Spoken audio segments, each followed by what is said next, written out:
You're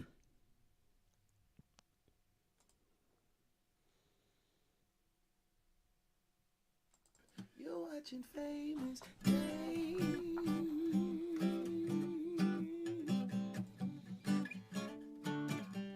on YouTube.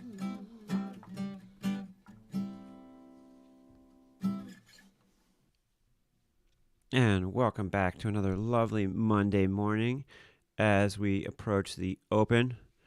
I'm trying to keep my hair from going everywhere as I come on here. And let's see. It's kind of all over the place here. Sorry about that, folks. So I just wanted to report with great gratitude another successful Friday as we pull up the screens here. Was able to execute another trade in VXX, with VXX being higher Friday. It got up to 55 and change, and I was able to put get shorted there and ride it down a few points. The trade I was able to close right at the end of the trading day on Friday. Let me just move over to the chart here for a second. So if we look at VXX Friday, you can see here's the chart, got up to 55. I was able to put the trade on around 55 here and then take it off right on the close. Now, if I'd held it over the weekend, it would have been even more successful, but you never know. We could have come in and VXX could have been 55 again Monday morning. So I decided to bail out on it before the weekend actually happened. I'm just going to pull up the receipts here just for those who might question my the veracity of my claims, as one might say. Let's see here. So if we pull up the info here.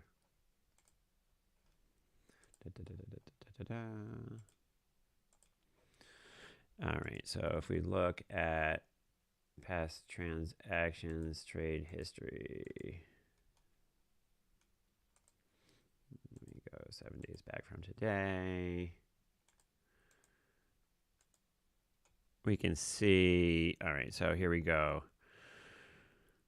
Let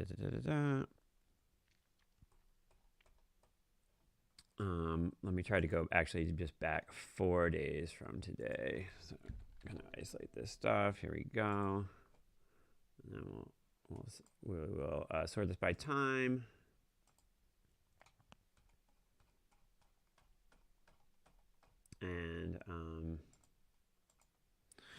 And you can see right here, we're buying this spread, the June 50 45 spread, paying 280, 281, and we're selling it at 305. So, little trade, worked out, move on.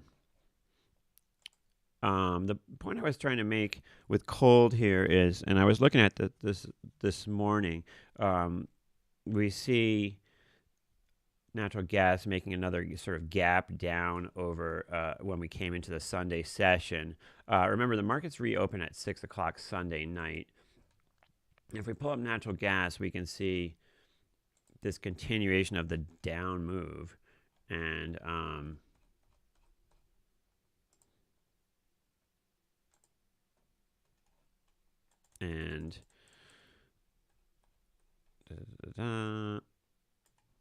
here's that gap down Sunday night down to $2.09 here. Now remember, about a month ago, this got down to 1.96, and there's no reason why it can't go through that now, right? It's just continuing to move lower. However, if we do something, if we go to our charts here and we compare this to the KOLD chart. Now remember, KOLD being the ETP that is an inverse of natural gas. It's a 2 times leverage inverse ETP of natural gas. So if we take a look at that, what we can do is we can put this chart on top of the natural gas chart. So if I go to add study, compare with custom symbol, and I pick out KOLD, you can kind of see here, if we go to 180 day here, you can see when this did get down to 1.96, gold got all the way up to 80. When we look at this chart here, the way it kind of works is the left side corner here. Let me kind of move myself over here a little bit and make myself smaller. You don't need to see me that much. All right. If we look at the left axis here, we can see that I'm wasting time. I'm sorry for wasting time, Bullseye Joe. If we look at the left axis here, we can see the numbers going up the left side, and we can see gold here around, it's right around 70 today. When we got down to 1.96, it got up to 80, let's see, it's like 84. But then recently we got up to 73 with natural gas actually higher than it is now. And so as this is creeping lower, there's got to be some point where natural gas is going to stabilize and either move sideways or start moving up. And this is going to continue to it's going to start to decay more and more. When you have a 2 times leverage product, it decays over time. And we know statistically this one has been decaying at 20% per year. So essentially, things are conspiring to make this a short, right? The KOLD. And I've been looking at the options. The difficulty with this is just that there's not a lot of liquidity at all, right? So if we go to KOLD options, and I don't know when this is going to go lower, so I want to give myself at least some time. So the closest options I would really consider is, well, maybe May, but August. And if we look at August, there's not a lot of open interest, right? Look at this open interest. It's less than 100 per contract. Yeah, the 20 puts is 1,000, but most strikes are less than 20 per contract, which is really minuscule, which means that you're kind of at the, you're stuck with whatever the market maker wants to trade with you, which is not a good place to be in as a trader. However, if this stuff gets too out of whack, then external forces are going to come in and make better markets than the market maker. However, this is risky because there's a lack of liquidity. So you kind of have to test it. I like these NOV 30 puts under $6 here, but it's hard. It's hard to get in and out of this. But if you can do it successfully, you can make money. I've already had one okay round trip in this one, and I think it's a good candidate. Back to VXX. Obviously, VXX is closely associated with the SPX and E-mini since it's a derivative of VIX futures. When we take a look at the E-mini chart here, we can see it kind of moving sideways for an extended period of time here, a couple months. So I'm waiting for another down move so I can put that short on again. I don't know when it's going to come. When we look at VXX, we can see several kind of spots here where it's just moved up or down a few dollars. I'm just looking for one more time back to 60, and just do this one more time where this goes back to 60 and put the short on again. That would be real nice. When we do look at the VIX term structure, we can see that the VIX term structure is lining up. We're going farther and farther into contango, and this, to me, although not predictive, indicates the market is settling down, and thus we could actually break through the recent highs and make higher highs here at some point in the market very soon. I'm gonna add the VIX Central onto our display here, and we'll take a look at that. All right, so here comes VIX Central.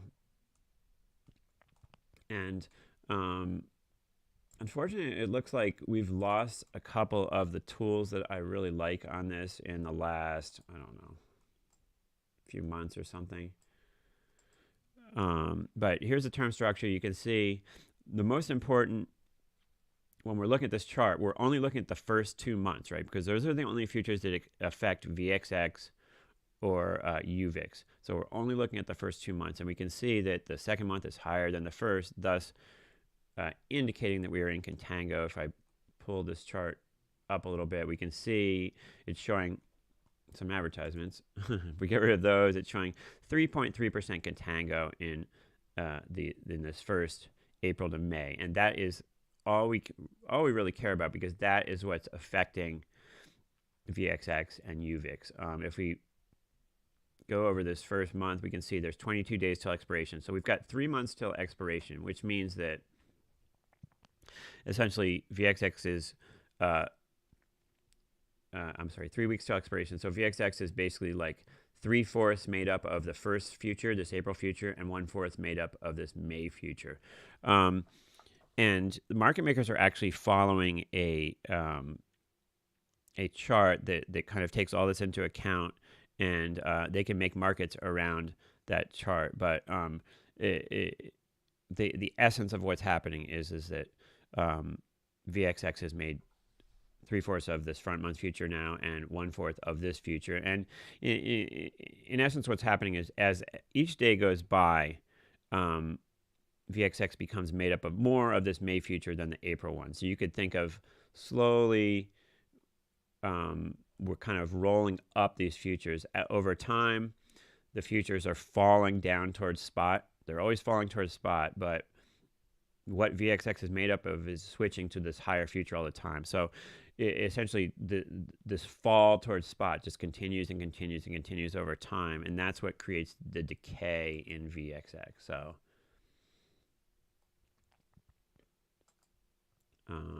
that's kind of where we are. But in the short term, the forces that dominate what VXX do are just movement in the SPX and the VIX. Over a longer term, over time, decay is happening because of contango here. And 3% is per month. So you could effectively multiply this number of contango by 12 to see what the annual decay is. And so that becomes way more significant when you multiply 3 times 12, right? You can see that VXX is being pulled down very rapidly right now. And we came out of expiration in the futures. Last week was the first week after the expiration of the March future, and contango wasn't up to 3%. It was hanging around between 0 and 1%. It's slowly building here, and the more days that it just stays at a higher and higher percent, the more VXX is going to start to decay, and thus we have this bias or this edge to the downside. Now, it's a little bit reflected in the options, so it's not like just shooting fish in a barrel here. It's much more difficult than that to make money, but if you were to short VXX over a long period of time, you would notice it's just going to go lower and lower and lower. And we can use that to make money. Let me bring myself back up here in the display. So that's kind of what we're looking at today. I did buy a little bit of Square. Remember, Square became the latest victim of Hindenburg Research over last Thursday. Well, I guess Hindenburg Research has been looking into this for a while, but it became real public knowledge that Hindenburg Research had put the short on in Squarespace. And, you know, they do that. They make it public knowledge because when people hear that, they're all going to short it, and it's going to just propel. It's going to be sort of a self-fulfilling prophecy to propel their position lower.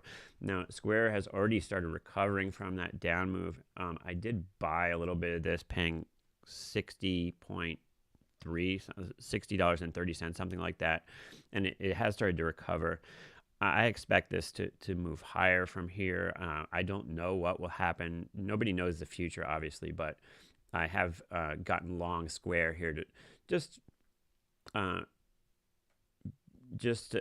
thinking that maybe this down move is overdone, and as the publicity around this company putting the short on kind of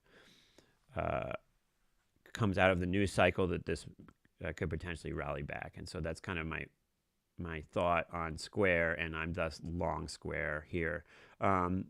Those of you who follow the channel know that I've been long Tesla at times. I'm not long Tesla at the moment, but if we do get a pullback, I would look to buy a little Tesla as well. All right, so that's kind of where we stand for the day. I appreciate people checking in with me, seeing what I'm up to. I'm sorry, Bullseye Joe. The trade I made wasn't weeks ago. It was on Friday. But I get what you're saying. I don't mean to waste your time on that. It's just sometimes when you come on, there's so many people in the stock market that come on and uh, blow smoke up your ass about, oh yeah, you can make 200% per week doing this or that. Nobody makes 200% per week doing anything, right? That's unsustainable. In fact, if you do the math, if somebody were able to make 200% per week, they would very rapidly accumulate all the money in the world. It doesn't make sense. So I feel the need to kind of authenticate what I'm saying. And I certainly don't make money all the time. I lose money a lot. Uh, the goal here is to just kind of give you some thoughts I have. I would not suggest following exactly what I'm doing, but I would use some of the knowledge you gain from just seeing how I'm executing trades and whatnot to come up with your own ideas and execute your own trades. That's the only way to really make money, is to be an independent thinker, come up with your own ideas and make your own trades. Following someone else is really hard because you don't know when they're going to shift gears. And certain trades, there's only room really for one person, especially if it's a small illiquid issue. That's certainly not true with like an Apple or a Tesla. And I know people have made money by following somebody making trades in some of those more liquid issues. But I don't suggest following anybody. I suggest coming up with your own ideas and executing them. Trading is not easy. It's actually very hard. I was a professional market maker for many years, and I was profitable for many years. But then switching to being on my own and trading from home has been a struggle. It was a while of not making money, and I am anything but regular.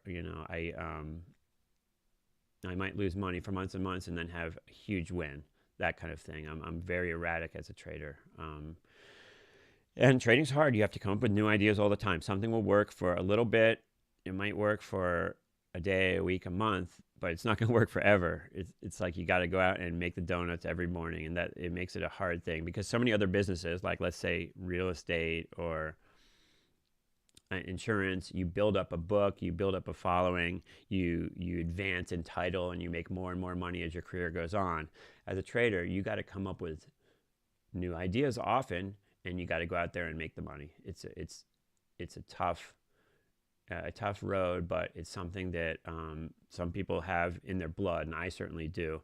Whether I haven't always been successful, but this is something that I've just always wanted to do, and I share my passion with you guys. Anyway, I'm going to stop babbling now and move on to the day. I hope everybody has a great day trading, and I'll see you in the next one. Bye. You're watching famous days.